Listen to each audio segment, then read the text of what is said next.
ओम नमो भगवते वासुदेवाय। आज हम निर्जला एकादशी की एक और कथा लेकर आए हैं जिसको सुनने मात्र से मोक्ष की प्राप्ति हो जाती है। तो आइए सुनते हैं ज्येष्ठ मास के शुक्ल पक्ष की एकादशी की यह कथा। एक समय की बात है, एक जाट था। उसकी नई नई शादी हुई थी। शादी के बाद वो पहली बार अपनी पत्नी को लेने अपने ससुराल जा रहा था। वह नए वस्त्र पहनकर तैयार होकर ससुराल के लिए रवाना होता है। रास्ते में उसने देखा कि एक तालाब में एक गाय पानी पीने उतरती है। जेठ का महीना था।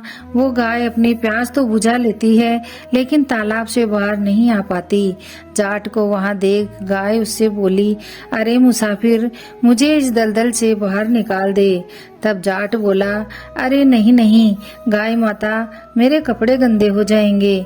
मैं पहली बार अपनी पत्नी को लेने ससुराल जा रहा हूँ। गाय बोली, अरे मूर्ख, आज निर्जला 11 है, तुझे पुण्य फल मिलेगा। मैं तुझे वरदान दूंगी, तेरी 7 पीढ़ियां तर जाएंगी।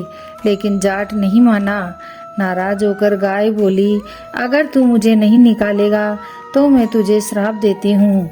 जा तू अब से 8 पहर बाद गधा बन जाएगा।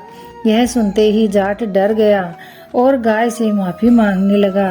लेकिन तब तक गाय तालाब में पूरी तरह डूब चुकी थी। यह देखकर जाट उदास हो गया और उदास मन से ही ससुराल पहुंचा। जवाई को देखकर ससुराल में सभी बहुत खुश हुए, लेकिन जाते ही उसने रट पकड़ ली कि मेरी पत्नी को विदा कर दो, हमें अभी जाना है। सभी ने मिन्नतें की कि जवाई जी एक दिन तो रुक जाओ, लेकिन वह नहीं माना। तब उसकी पत्नी बोली कि जब सब इतना कह रहे हैं तो आप रुक क्यों नहीं जाते। तब जाट ने उससे श्राप की सारी बात बता दी। तब उसकी पत्नी तुरंत उसके साथ अपने घर की ओर चल दी। फिर 8 पहर के बाद जाट गधा बन जाता है। उसकी पत्नी उसे घर में लेके बैठी रही। इसी तरह कई दिन बीत गए। जब घर में अन्न व धन कुछ भी नहीं बचा तो वो अपनी पत्नी से बोला, तुम मुझे लेकर मजदूरी करने चलो। तब वो दोनों नगर के राजा के यहाँ मजदूरी करने पहुँचे। उधर राजा के कुएं की खुदाई का काम चल रहा था। उसकी पत्नी अपने सर पर मिट्टी रखकर मिट्टी फेंकने जाती। तभी सभी मजदूर उसे देखकर बोले, अरे बहन, जब तेरे पास गधा है तो इस पर बोझ रखकर क्यों नहीं ढोती? तुम क्यों बोझ उठाती हो? पर वो कुछ नहीं बोली। दूर से राजा भी यह सब देख रहा था। एक दिन राजा ने उससे पूछा, तुम्हारे पास गधा है तो तुम क्यों बोझ उठाती हो? तब वो बोली, महाराज, ये गधा नहीं है, ये मेरा पति है, इन्हें गाय का श्राप लगा है। उसने राजा को सारी बात बता दी।